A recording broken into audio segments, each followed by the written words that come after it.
Hello and welcome. Today we are going to be talking about a few things. So I'm a little bit behind on some of the holiday releases like the Charlotte Tilbury. So we're going to take a look at this. I picked up the Beautyverse palette and the Hollywood Blush and Glow Glide palette in the fair to medium.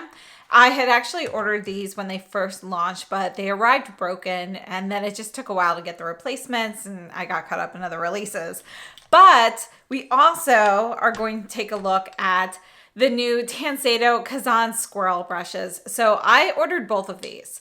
So we'll talk about these and then I'm going to compare them with my favorite brush series of all time, the Chantecaille Kazan series, the KZ series. So it is a discontinued series. I'm going to say right now, every time I use one of these brushes, I get at least one message asking me if I'm willing to sell it. That's how popular these were.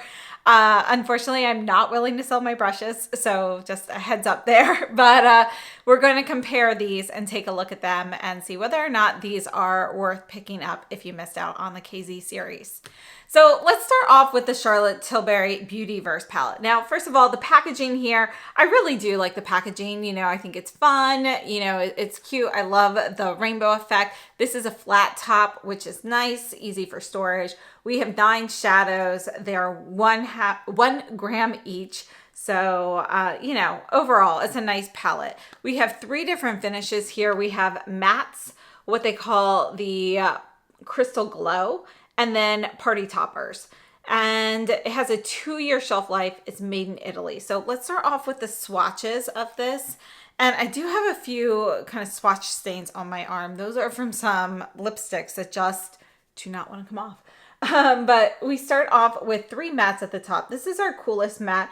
It's not quite a taupe though. I have to say it's still a little warm. So our medium shade here is definitely warm. You can see you've got kind of that reddish orange vibe in there. So this is going to be our coolest shade, but it still leans warm. And then the deepest shade here, this is more of like a redwood tree. I mean, think about a redwood bark. So it's actually a little bit cooler because it's a little less orangey than the middle one, but it is still going to be a warm brown. So these are our 3 matte browns. And then we have another matte shade. This is going to be a pink. This pink though is kind of a warm salmon pink. So overall, I would say that the mattes run fairly warm. And then we're going to be taking a look at the blue in the middle, which is a crystal glow formula. And then we have a party topper here, and these 3 are going to be crystal glow here. You can see in the pan, they look like they are going to be a similar formula.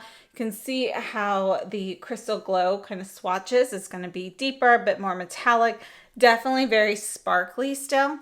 And then here is our actual party topper. You can see it's definitely going to be a topper shade. This is essentially just a pressed glitter. And our light blue, you can see it's going to be kind of a light sky blue with some silver mixed in. The topper is kind of like a champagne topper. Then we have this pink. And again, these last ones are all going to be the crystal glow. Now, although they swatch on the arm pretty pigmented, I have to say, you know, they're kind of mixed. You can see this purple one here is going to be very sheer. And actually the purple one I have used the most. And it's a little bit harder to pick up. Let me just get another swatch here of the purple. Now, I wouldn't say it's hard pan. It's kind of always been that way. It's just a firmer product, I think, perhaps because of the pigments. But this is a Beautyverse palette. And let's go ahead and take a look at some demos with that while we talk about the details of this palette. Now, as we're looking at these demos, I do want to preface this by saying that I did not do any separate eye swatches for each of these shades because I did end up using all of the shades in the demos so you can easily see them. I've been wearing this palette a lot just to really kind of test it out. And you can see some of the demos I'm showing here were also in the Sonia G Fundamental Eye Brush video. So I did use this palette for some of the demos there, and then I have some additional ones here as well. Now, as I mentioned before, the palette has 9 1-gram shadows, and we have a 2-year shelf life, and it's made in Italy. The shadows, they do have, you know, names labeled on the back, which I appreciate. Now, as for the formulas, the mattes are they're a pressed formula. They do have a little bit of creaminess to them. And, I think they work very well. They're a very functional matte. My complaint with the mattes really is actually just on the color story. This color story here, we have a few pops of really cool tones, like the light blue, which has some silver in it. That is a very cool tone shade. So if we're looking at the spectrum of cool, neutral, and warm, this is really, really cool. Most of the palette though actually skews warm. So we don't really have too much that's really in the middle, neutral, to kind of tie things together there. And I think where we're really lacking something a little bit cooler is in the matte section. So our mattes, they all run warm. I would have loved to see a true taupe shade. This lightest shade, which is essentially your taupe, they're calling it virtual taupe. It's a little bit too warm to be a true taupe, in my opinion. It definitely has a bit more of an, like a warm brown with a tint of orange in it. And a true taupe is really your blending brown and gray. You don't really have enough of that gray in there to be a true taupe, in my opinion. So I wish that there was something just a little bit cooler in tone and perhaps even a little bit lighter in the matte section. Even our pink here runs very warm. So I think, that was kind of a missed opportunity. They needed to have a cooler matte in here as well.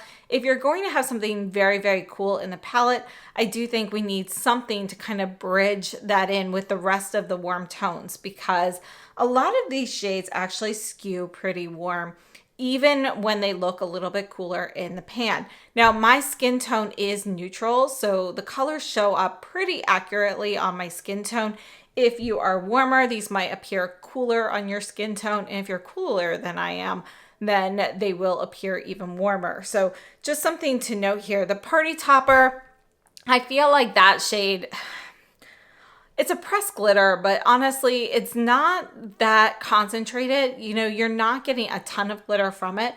I actually don't really like that one. I feel like it's kind of just a waste of space there because you're not getting a ton of glitter. And some of these Crystal Glow formulas, depending on how you apply them, you can get just as much glitter as the Party Topper.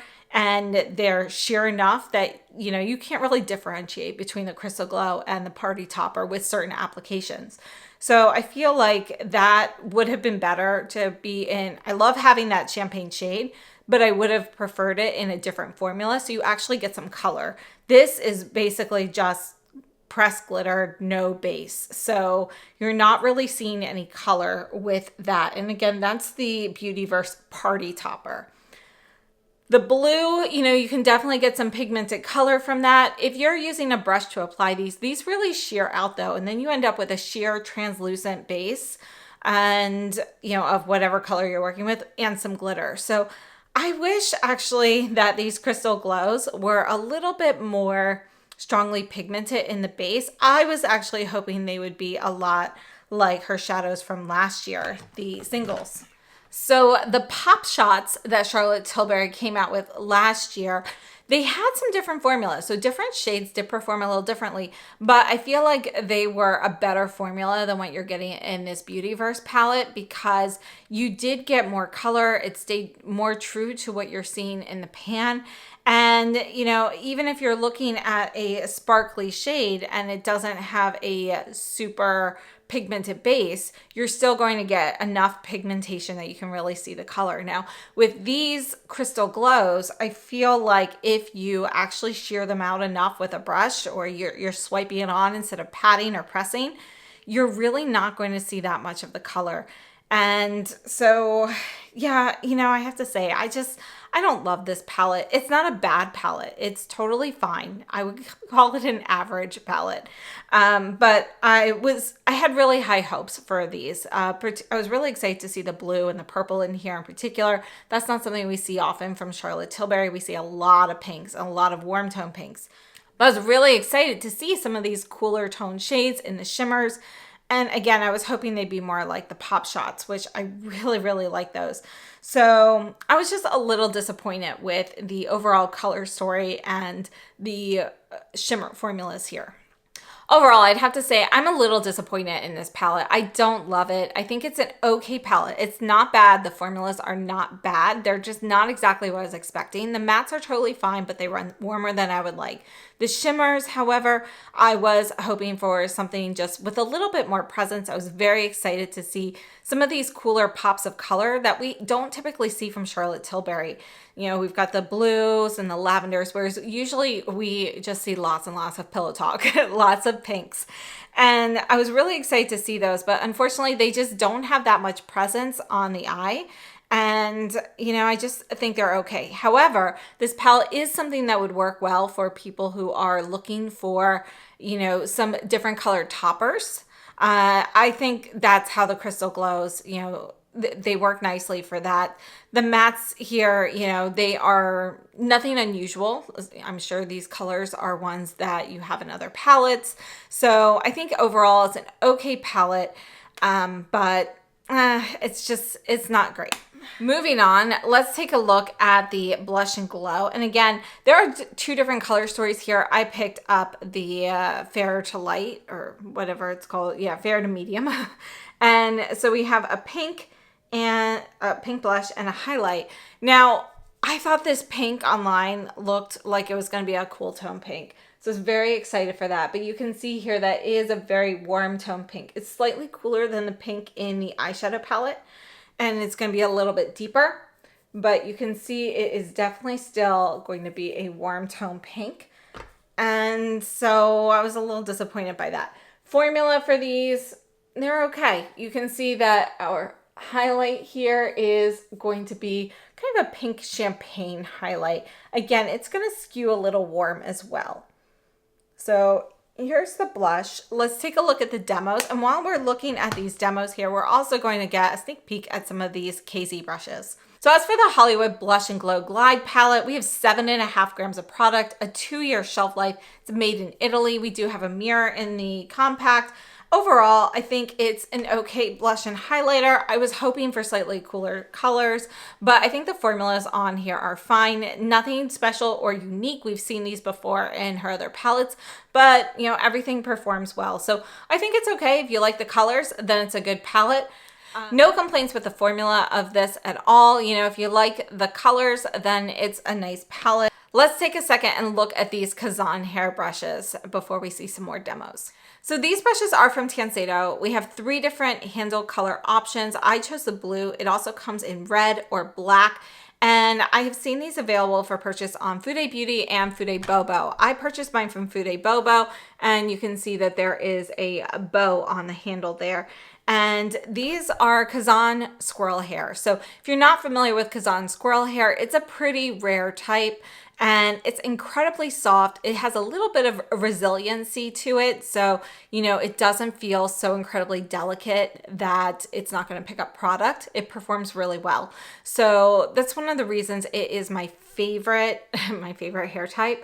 So we have 2 different brushes here, and they sold out pretty quickly, but we will see some restocks of these. So I will leave the links down below in the description box. So this is our KAQ20 is this one, and this is the KAC20. And this is essentially the same brush, but our ferrules are a little different. So we have, you know, essentially the same brush shape, except the KAC20 is going to have our round ferrule here versus the KAQ, which is going to have a pinched ferrule. And because you're essentially pinching this, you know, you have a slightly different shape here. So you can see we have more of a rounded shape here. And this will make our application a little bit different. So let me just show you this. You can see these are going to be pretty light and airy. And our KAC is best for a swirly motion, whereas this KAQ is best for a back and forth. So you can see you can swirl with the KAQ, but it's going to be better for a back and forth, or using the tip. You could apply highlight and so forth with this. So these are incredibly soft.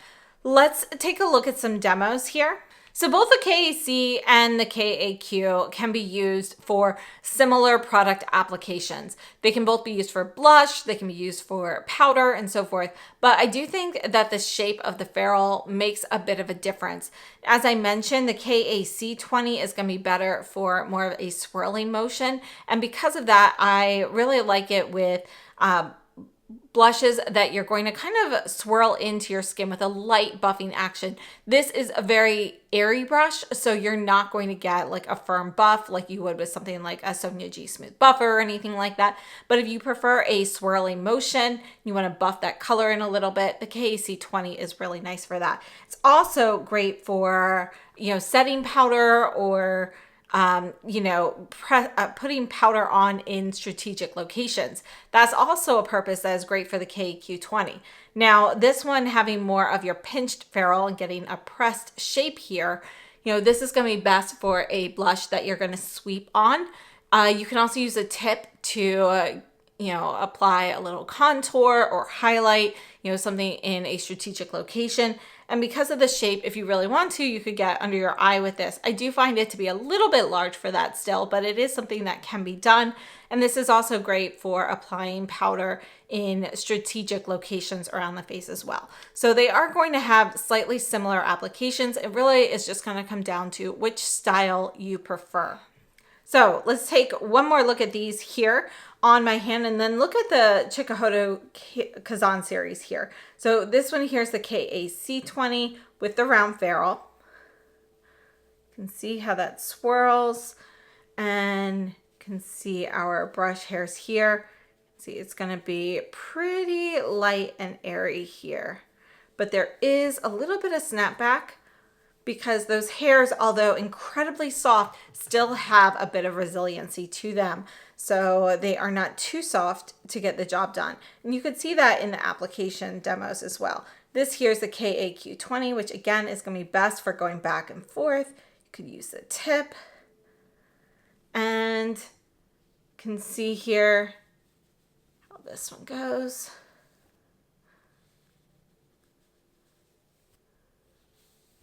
They are just beautiful brushes, but I wanted to compare those with the Tanseido Kazan series because it is my favorite brush series of all time.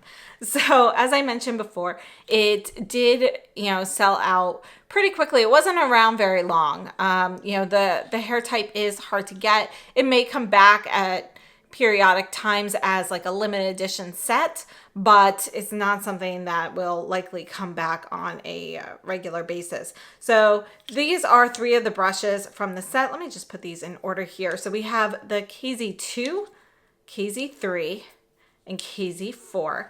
So I chose these 3 to look at because they were closest in shape. Let's take a look here at this one here, the KZ2. So the KZ2 is going to have, it almost looks like it's a round ferrule, but it's actually an oval. So it's kind of in between these 2 shapes. So let's put these on either side here. And you can see that the KZ2 is going to be larger. And you can see here that it's also going to be a bit more dense. Look at the way this flows. You can see it's a denser brush, so we have a little bit more stiffness in the core. And again, very, very soft. But I have to say, I do feel like the quality of the individual hairs in my KZ brushes are still slightly better than those in the Tanseido. My KZ one feels still a little bit softer than this one does. And again, we have more density. Now, I also wanted to take a look here at the KZ3. Now, this is going to be more of a highlighter shape. It's a highlighting brush, but you can see here we do have a round ferrule. It's just that our shape is going to be a little different. We have more of that pointed shape that we have in the KAQ20 versus the rounded top of the KAC20. So let's take a look here. Again, we've got the KAQ versus the Tanseido KZ3. You can see because our point here is going to be, You know, this is, again, a larger brush, and because we have more of this round ferrule here, our core here is really staying a little bit more firm than it does here because we have more surrounding hairs to kind of give it support all the way around versus this one, which, you know, our core here, we don't have as many support hairs on the side essentially. And then here's our KAC20. So just show you KAC20, how airy that is. And you can see that the density really does make a pretty big difference in those brushes there. Now, what I thought was going to be closest to the KAC20 is this. This is the KZ4. We have a round ferrule. Our ferrule diameters are about the same size. And the hairs on the KZ4 are going to be a bit shorter, but we do have a similar shape. Now, the shorter hairs actually allow it to feel a little bit more dense, but regardless, I do feel like it is slightly more dense. So this here's the KAC20 versus the KZ4. They're going to have similar functions. You can see how it performs on the cheek. And I did use this in the demo. I used these side by side so you could see. And again, the KC is going to be a little bit fluffier. Now, is that a good thing or a bad thing? It's honestly a personal preference, whether you prefer denser brushes versus airier brushes. But one thing I think the airier brush does in the Tanseidos is it does make it a little bit better for like setting powder. I think it's a little easier to apply powder with this versus the KZ4, which is going to be a little bit more dense. Obviously, this works well with it as well. But if you're trying to get a very light dusting, something airier like this is going to be a better brush. All right, so here we have the KZ4 and the KAC20, and just wanted to kind of get as close as I can so you can see the hairs. The hairs, they look pretty similar on, you know, to the naked eye. Unfortunately, I don't have a microscope here to look at them, but when I look at the hairs individually, you know, under a little bit of magnification, they look essentially the same. You know, they seem to have the same diameter, the same quality, and so forth. That being said, though, I do feel like those in the Chikuhodo KZ series do have a slightly better quality to them. They feel like they have a little bit more snapback to them, and just, you know, it's kind of like silk. This feels like silk. This feels like silk charmeuse. So, you know, when you've got kind of that like heavier weight to it, that's kind of what I feel like with the KZ series. So it comes down to personal preference. That being said, I think these are really nice brushes. They're great to have in my collection. I'm happy to have them, but if they were both available, I would still choose the Chikuhodo KZ series. You know, it's just a personal favorite of mine. However, I do think these are really nice brushes. They, however, are not dupes, which I was kind of hoping they would be. So, yeah, overall, I think they are a really nice addition. Now, I just want to mention, though, that the KZ series, I purchased this years ago at this point, you know, and we know that the quality of brush hairs it's declined over the years. You know, it's harder to get the same level of quality for the same price as what we got several years ago. And that's true for everything nowadays. But also, you know, what is like high quality versus medium and low and so forth. Those, you know, those standards are kind of changing a little bit in the industry as well. So that is just something I wanted to note, because again, these are much older now. And so if these were to become available again, I would expect to see a higher price tag than what I paid for them, you know, several years ago, for sure. So I'd love to know your thoughts if you have tried either of these brushes or any other Kazan squirrel hair brushes. What are your thoughts on the brush hair or either of these brush series on their own, you know, their functionality and so forth. What are your thoughts on them? I'd love to hear them. Please share them down below in the comments. I personally love Kazan Squirrel Hair just because I do feel like it's incredibly soft, yet it still has a lot of functionality to it. It's not one of those brush hairs that are so soft, but you're not really getting product pickup. And that's why I love these. However, keep in mind, they cannot be used with liquids or creams. They are still a delicate brush hair. So one of my all-time favorites. And I'd love to know your thoughts on the Charlotte Tilbury. Did you pick this up or have you been considering it? Overall, I think they are okay products.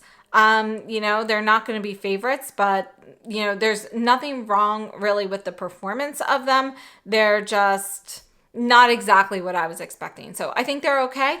And I'd love to know what your thoughts are if you've tried them. And yeah, thanks so much for tuning in. I hope this was helpful and I will see you very soon.